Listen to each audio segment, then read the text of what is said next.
بسم اللہ الرحمن الرحیم۔ ہم جو کورس کر رہے ہیں تربیت نفس برائے زیارت رسول صلی اللہ علیہ وآلہ وسلم، یہ اس کا تیسری ویڈیو ہے اس ٹاپک پر، لیکن یہ ہمارا لیکچر نمبر 1 ہے۔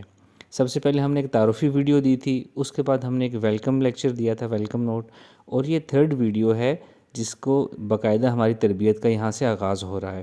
یہ ہے لیکچر نمبر 1 ہمارا۔ اس کا موضوع ہے خوابوں کی حقیقت اور خواب کا اور زیارت رسول صلی اللہ علیہ وسلم کا تعلق اور اہمیت۔ اچھا، زیارت عطا ہونا ایک الگ چیز ہے، ایک گفٹ ہے، ایک نصیب کی بات ہے، اور تقویٰ ہونا، متقی ہونا، نیک ہونا، اللہ اور اللہ کے رسول صلی اللہ علیہ وآلہ وسلم کے قریب ہونا الگ بات ہے۔ اس لیے کہ خواب آنا ایک نعمت ہے یا ایک فیسلٹی ہے، جس کی خوابوں کی کھڑکی کھلی ہے اس کو خواب آئیں گے۔ اگر کسی کی خوابوں کی کھڑکی نہیں کھلی تو اس کو خواب نہیں آئیں گے، لیکن وہ پھر بھی اللہ تعالیٰ کا بہت زیادہ متقی اور قرب والا بندہ ہو سکتا ہے۔ یعنی کہ اللہ اور اللہ کے رسول صلی اللہ علیہ وآلہ وسلم کا پیارا ہونا، ان کے قریب ہونا ایک الگ بات ہے، اور خواب آنا یا خواب میں اشارے ہونا یا خواب میں یہ بات پتہ چلنا یا زیارت عطا ہونا ایک الگ نعمت ہے۔ تو ہم نے یہ جو اپنا 3 ماہ کا کورس رکھا، ہم اس میں آپ سب کو دونوں چیزوں کے لیے تیار کرائیں گے۔ خواب کے لیے بھی اہل کرائیں گے، آپ کے ذہن کی، آپ کی نفسیات کی، آپ کے لاشعور کی ایسی تربیت کریں گے، آپ کو ایسی چیزیں سکھائیں گے علم نفسیات کی روشنی میں اور مائنڈ سائنسز کے علوم کی روشنی میں کہ آپ کا نفس لطیف ہوگا، آپ کے شعور اور لاشعور کا بہت اچھا لنک بنے گا، اور آپ خواب دیکھ سکیں گے انشاءاللہ۔ اور اس کے ساتھ ساتھ ہم آپ کو زیارت رسول صلی اللہ علیہ وآلہ وسلم کا اہل ہونے کے لیے بھی گائیڈنس دیں گے، رہنمائی دیں گے، ایسی تکنیک بتائیں گے، ایسے چھوٹے پیارے پیارے اعمال بتائیں گے جو ہمیں جلد اللہ اور اللہ کے رسول صلی اللہ علیہ وآلہ وسلم کے قریب کر سکتے ہیں اور ہمیں زیارت کا اہل بنا سکتے ہیں۔ یہ دونوں تربیتیں اس کورس کا حصہ ہیں ہمارے۔ تو یہ جو آج کا ہمارا لیکچر ہے اس کا تعلق خواب سے ہے۔ خواب کو پہلے آپ کو بتائیں گے خواب کی حقیقت کیا ہوتی ہے، خواب کیا ہوتا ہے، کیسے لوگوں کو خواب آتے ہیں اور کیسے لوگوں کو خواب نہیں آتے، اور ہم ایسا کیا کر سکتے ہیں کہ ہمیں خواب آئیں۔ یہ سمجھانے کے لیے سب سے پہلے میں آپ کو بتاؤں گا کہ شعور اور لاشعور کیا ہوتا ہے۔ یہ دونوں ہمارے ذہن کے استعمال کی قسمیں ہیں۔ شعور کہتے ہیں عقل کو، جو ہم عقل سے اپنے خود کام کرتے ہیں، سوچ سمجھ کے ڈیسیژن میکنگ کرتے ہیں، عقل کا استعمال کرتے ہیں، پلاننگ کرتے ہیں، یہ سب شعور کہلاتا ہے۔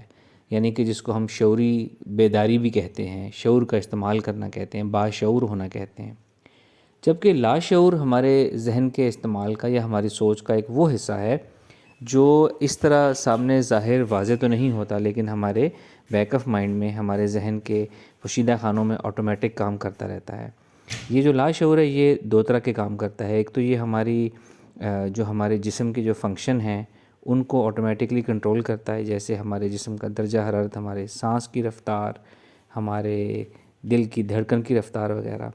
اور اس کے علاوہ دوسرا یہ کام یہ کرتا ہے کہ وہ چیزیں جو ہمارے شعور میں یا ہماری سوچ میں بہت زیادہ پختہ ہوتی چلی جاتی ہیں وہ ہمارے لاشعور کا حصہ بنتی چلی جاتی ہیں، جن کو ہم اپنی نیچر کہتے ہیں یا عادتیں کہتے ہیں، جن کے بارے میں یہ کہا جاتا ہے کہ عادتیں تبدیل نہیں ہو سکتی، نیچر فطرت تبدیل نہیں ہو سکتی۔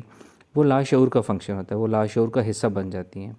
ہم اپنے شعور میں ان کو بار بار دہرانے سے یا بار بار ان کو رپیٹ کرنے سے، سہنے سے، کرنے سے لاشعور کا حصہ بنا دیتے ہیں اور وہ ہمارے لاشعور میں پروگرام ہو جاتی ہیں۔ تو لاشعور کا دوسرا فنکشن یہ ہے کہ وہ ہماری عادتوں کو جو ہمارے لاشعور میں پروگرام ہوتی ہیں اس کے مطابق ہم چل رہے ہوتے ہیں۔ اصل میں جس کو ہم سمجھتے ہیں کہ ہم اپنے شعور سے زندگی گزار رہے ہیں، اس کا ایک بہت بڑی جو اس کی پرسنٹیج ہے وہ ہمارا لاشعور چلا رہا ہوتا ہے۔ علم نفسیات کا ماننا ہے کہ صرف 5 سے 10% جو ہمارے کام ہیں روزمرہ کے وہ ہم اپنے شعور سے کرتے ہیں، اور باقی 90% ہم اپنے لاشعور کے ذریعے کر رہے ہوتے ہیں۔ وہ اس طرح کہ ہم کن باتوں پہ خوش ہوتے ہیں، کن باتوں پہ ہمیں اچانک غصہ آتا ہے، ہماری کیا پسند ہے، ہماری کیا ناپسند ہے، یہ سب کچھ ہمارے لاشعور میں پروگرام ہو چکا ہوا ہے۔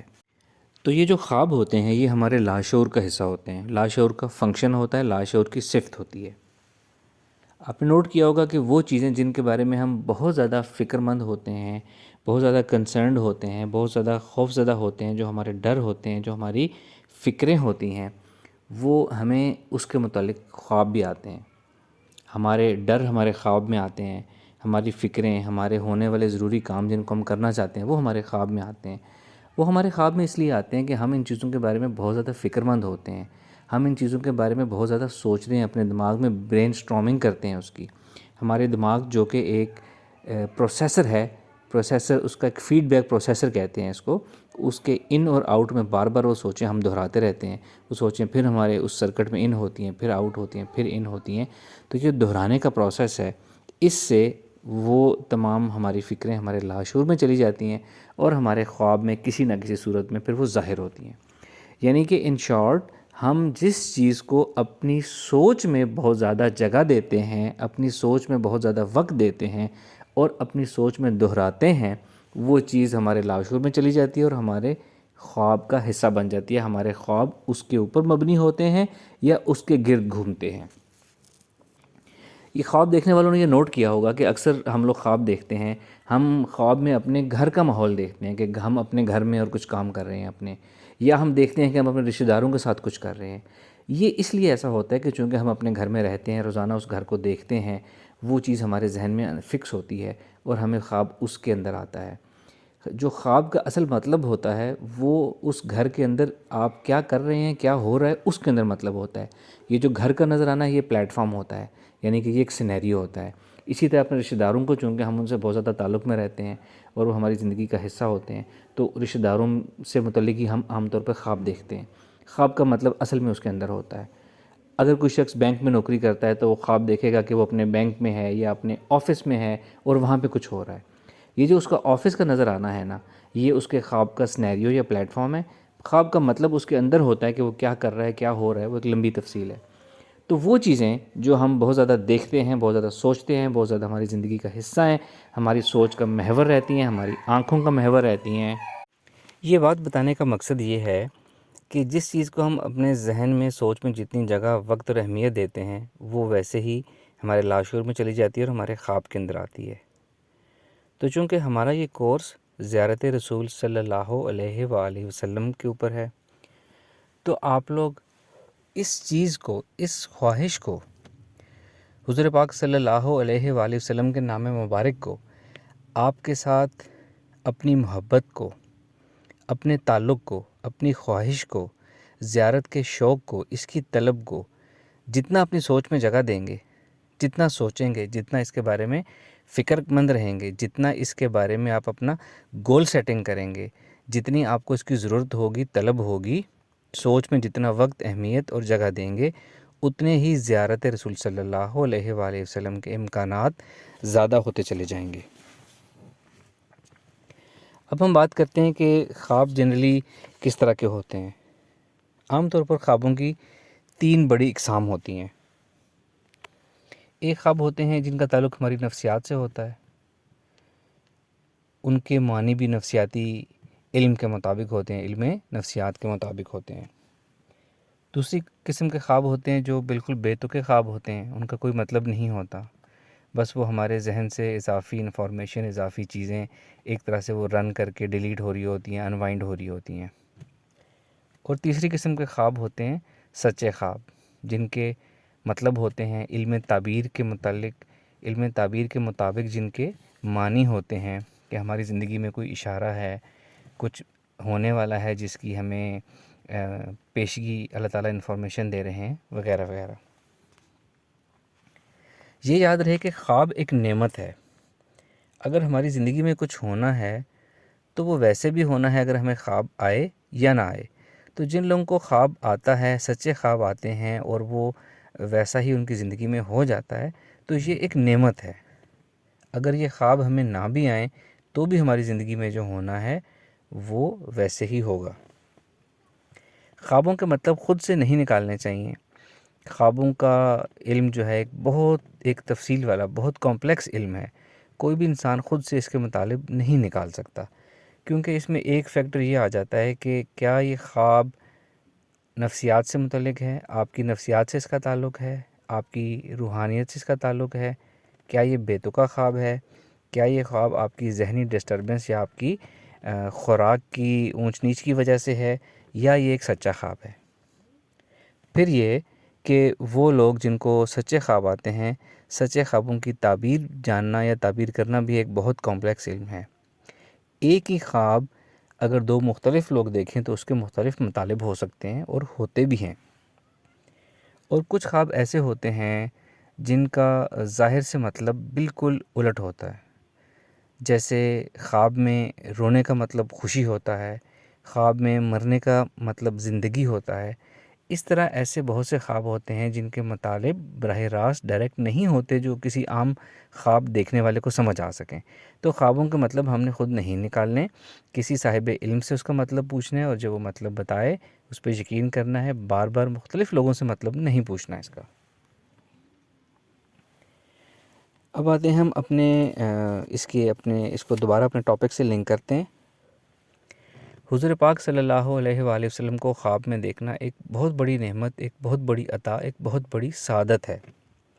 اللہ کرے ہم سب کو یہ سعادت حاصل ہو اور بار بار حاصل ہو، اور پر نور زیارت ہو جو کہ ہماری زندگی اور ہمارے ایمان کو بدل دے۔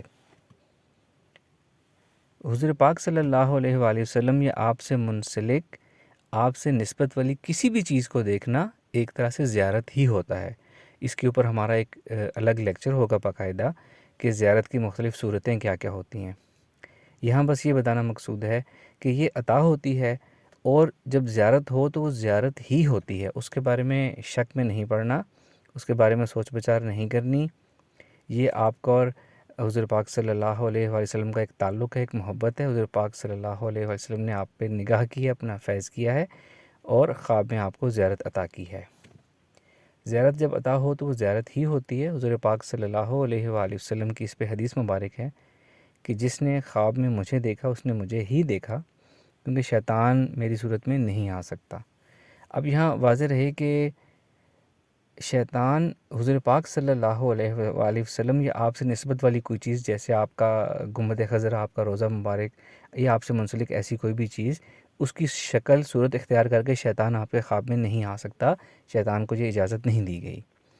شیطان آپ کو فرشتوں کی آواز میں آ کے گمراہ کر سکتا ہے، یعنی کہ یہاں تک کہ شیطان آپ کو اللہ تعالیٰ کی آواز میں بات کر کے بھی آپ کے خواب میں آ سکتا ہے، آپ کو گمراہ کرنے کی کوشش کر سکتا ہے۔ اللہ تعالیٰ نے شیطان کو یہ اجازت دی ہے، اور ایسے واقعات ہم سنتے بھی ہیں، پڑھتے بھی ہیں بزرگوں کے، جہاں شیطان نے ان کو خدائے بزرگ و برتر بن کر ان کی آواز میں گمراہ کرنے کی کوشش کی۔ یہ اللہ تعالیٰ نے شیطان کو اجازت دی ہے، لیکن حضور پاک صلی اللہ علیہ وآلہ وسلم کی صورت مبارک میں آنا، یا آپ سے منسلک نسبت والی کسی چیز کی شکل میں آنا، یہ اجازت شیطان کو نہیں ہے۔ تو جن لوگوں کو آج تک زیارت ہوئی ہے ان کو زیارت ہی ہوئی ہے، اور آگے جن کو ہوگی ان کو حضور کی زیارت ہی ہوگی انشاءاللہ تعالیٰ صلی اللہ علیہ وآلہ وسلم۔ اپنے ٹاپک کا اختتام دوبارہ شروع والی بات سے کروں گا کہ خواب آنا ایک زیارت ہے، ایک نعمت ہے۔ خواب آنا اور متقی ہونا یا بلند مقام والا ہونا، درجے والا ہونا، دو مختلف باتیں ہیں۔ ایسے بہت سے لوگ ہوتے ہیں جن کا درجہ مقام بہت زیادہ اونچا، بہت زیادہ ہائی ہوتا ہے، لیکن خواب کی نعمت سے وہ آشنا نہیں ہوتے، ان کو خواب میں یہ چیز نہیں بتائی جاتی۔ اس کی ایک آپ کو میں اگزامپل دیتا ہوں۔ ایک شخص تھے جنہوں نے بہت سال، بہت عرصہ تبلیغی جماعت میں گزارا، اپنے آپ کو تقوی والی لائن پر رکھا، متقی پرہیزگار، گناہوں سے بچتے رہے، ہر چیز کا اہتمام کرتے رہے۔ تو ان کے نفس کی تربیت ہوتی گئی اور ان کو اللہ تعالیٰ نے بہت مقام دیا، لیکن ان کی وہ خواب یا ان کی وہ جاگتے میں زیارت، خواب میں زیارت والی سچویشن ان کو حاصل نہیں ہوئی تھی۔ پھر انہوں نے ایک روحانی سلسلہ جوائن کیا۔ روحانی سلسلے میں جہاں نفس کی تربیت ہوتی ہے، لاشعور کی تربیت ہوتی ہے، روحانی تربیت ہوتی ہے، جب وہاں سے ان کا نفس اس روحانی تربیت سے مزید لطیف ہوا اور ان کے شعور لاشعور کے درمیان لنک پیدا ہوا، ان کا نفس پاک اور بلند ہوا، تو ان کو ایک دم سے اتنی زیادہ زیارات یا وہ کیفیت عطا ہوئیں کہ وہ بزرگ بتاتے ہیں کہ جب میں نے سلسلہ جوائن کیا تو اس کی مجھے برکت یہ ملی کہ جب میں نماز پڑھتا تھا، نماز میں جب میں قرآن کی آیات پڑھتا تھا یا امام کے پیچھے وہ آیات میں سنتا تھا، تو وہ جس قوم اور جس وقت کے بارے میں آیات ہوتی ہیں، میری آنکھوں کے سامنے وہ منظر، وہ اس وقت کے پرانے زمانے کے وہ منظر چلنا شروع ہو جاتے تھے ماشاءاللہ. یعنی کہ اللہ تعالیٰ نے ان کو یہ عطا کی، یہ زیارت کی، یہ تحفہ دیا کہ وہ جو پڑھ رہے ہیں اللہ تعالیٰ ان کو وہ دکھا بھی رہے ہیں ایک طرح سے. وہ چیز ہمیں 100% اوریجنل اس صورت میں تو نظر نہیں آتی، مختلف پردوں کے لیول ہوتے ہیں اس میں دکھائی جاتی ہے، بعض لوگوں کو ڈائریکٹ بھی براہ راست بھی دکھایا جا سکتا ہے. تو یہ جب ان کی نفس لطیف ہوا اور شعور اور لاشعور کا لنک بنا ان کو، تو ان کو ایسی زیارات اور ایسے منظر نظر آنے لگے، ایسے مبارک منظر. ایک اور واقعہ کہ ایک بزرگ بتاتے ہیں کہ جب وہ اپنے روحانی سفر پہ گامزن تھے، اس زمین و آسمان کی سیر کرتے ہوئے، جب فرماتے ہیں کہ جب وہ پہلے آسمان پہ پہنچے روحانی سفر میں، مراقبہ میں، جب وہ پہلے آسمان پہ گئے تو وہاں ایک مسجد ہے. فرماتے ہیں کہ جب میں اس مسجد میں نماز پڑھنے گیا تو میں نے دیکھا کہ وہاں ایک مزدور نما شخص پہلے سے نماز پڑھ رہا ہے، جس کے مزدوروں والا حلیہ ہے، جیسے کوئی رنگ روغن کرنے والے، پینٹ کرنے والے ہوتے ہیں، اس کے پورے کپڑے جو ہیں رنگ و روغن سے رنگے ہوئے ہیں، اس میں مختلف نشان ہیں، بہت زیادہ آلودہ اس کے کپڑے ہیں، اور وہ شخص نماز پڑھ رہا ہے وہاں. بزرگ نے اپنا تجزیہ فرمایا اور بتاتے ہیں، کہتے ہیں کہ یہ شخص ہماری دنیا میں، ہماری زمین پہ ایک عام شخص ہوگا بظاہر، جو کہ روزگار کے لیے محنت کرتا ہے اور نماز کا اہتمام کرتا ہے، اور کچھ اس کے ایسے ذکر اذکار یا کچھ ایسے کام ہوں گے اس کے کہ اس کا اتنا بڑا مقام ہے کہ اللہ تعالیٰ نے ہمیں دکھایا کہ وہ جب وہ زمین پہ نماز پڑھتا ہے تو وہ پہلے آسمان کے اوپر اس کا مقام چلا جاتا ہے کہ پہلے آسمان کی مسجد میں وہ نماز پڑھتا لوگوں کو دکھائی دیتا ہے. یعنی کہ اس شخص کا یہ مقام ہے. اور بزرگ فرماتے ہیں کہ اس شخص کا اتنا بڑا مقام ہے، لیکن ہو سکتا ہے کہ اس شخص کو یہ علم ہی نہ ہو کہ اس کا اتنا بڑا مقام ہے. اب یہ علم ہونا، خواب آنا، شعور لاشعور کے درمیان رابطہ ہونا ایک ٹاپک ہے جس کی میں بات کر رہا ہوں، اور متقی پرہیزگار ہونا ایک الگ ٹاپک ہے. تو ہم انشاءاللہ تعالیٰ اس کورس میں دونوں چیزوں کا علم سیکھیں گے. ہم خوابوں کی طرف بھی جائیں گے، ہم اپنے آپ کو لطیف بھی کریں گے، خوابوں کی دنیا سے روشناس بھی کریں گے ہم، اور انشاءاللہ تعالیٰ ہم اپنے آپ کو آہستہ آہستہ بہتر کر کے زیارت رسول صلی اللہ علیہ وآلہ وسلم کا اہل بھی کریں گے انشاءاللہ تعالیٰ. Thank you very much. اللہ حافظ. بسم اللہ.